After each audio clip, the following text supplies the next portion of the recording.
Hi friends, అందరూ ఎలా ఉన్నారు? బాగున్నారా? ఈరోజు నేను కాలీఫ్లవర్ ఫ్రై చేస్తున్నాను రెస్టారెంట్ స్టైల్లో. చాలా బాగుంటుంది, చూడండి. ముందుగా ఒక కడాయి తీసుకొని దాంట్లో ఒక 4 టేబుల్ స్పూన్స్ ఆఫ్ ఆయిల్ వేసుకోండి. 1 కప్ ఆఫ్ చాప్డ్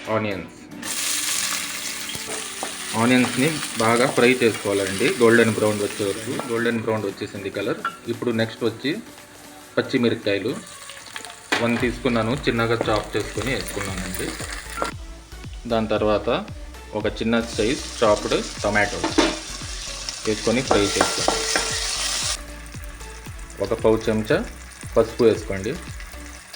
ఒక హాఫ్ స్పూను సాల్ట్. ఒక బిగ్ సైజ్ కాలీఫ్లవర్ తీసుకున్నానండి. ఇలాగా చిన్నగా ముక్కలు చేసుకొని ఒక half an hour turmeric and salt వాటర్లో పెట్టుకోవాలండి. ఎందుకంటే దాంట్లో ఏదైనా పురుగులు అలాంటివి ఉంటే బయటకు వచ్చేస్తాయి. ఈ వాటర్ డ్రైన్ చేసి బాగా వాష్ చేసుకొని అప్పుడు ఫ్రైకి వేద్దామండి. నెక్స్ట్ ఇప్పుడు వచ్చి ఫైనలీ ఇది వేసుకొని కాలీఫ్లవర్ బాగా ఫ్రై చేసుకోండి. మీడియం ఫ్లేమ్లోనే ఫ్రై చేసుకోవాలండి. ఒక half spoon red chilli powder, half spoon ధనియాల పొడి, ఒక పావు స్పూన్ వచ్చి జీలకర్ర పొడి మొత్తం బాగా కలుపుకోవాలండి. తర్వాత చూడండి, ఇప్పుడు దీన్ని మీడియం ఫ్లేమ్లో మూత పెట్టుకోండి.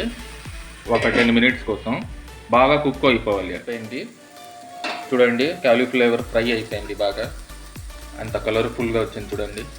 దీంట్లో కొత్తిమీర యాడ్ చేసుకుంటున్నాను. లాస్ట్లో ఇది కర్రీ పౌడర్ అని దొరికిద్దండి బజార్లో, అది యాడ్ చేస్తున్నాను నేను.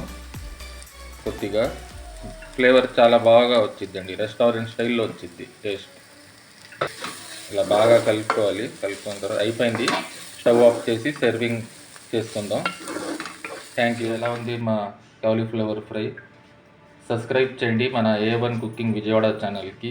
షేర్ చేయండి, లైక్స్ ఇవ్వండి, కామెంట్ బాక్స్లో కామెంట్ ఇవ్వండి. మళ్ళీ కొత్త డిషెస్తో వస్తాను, కొత్త రెసిపీస్తో. Thank you very much.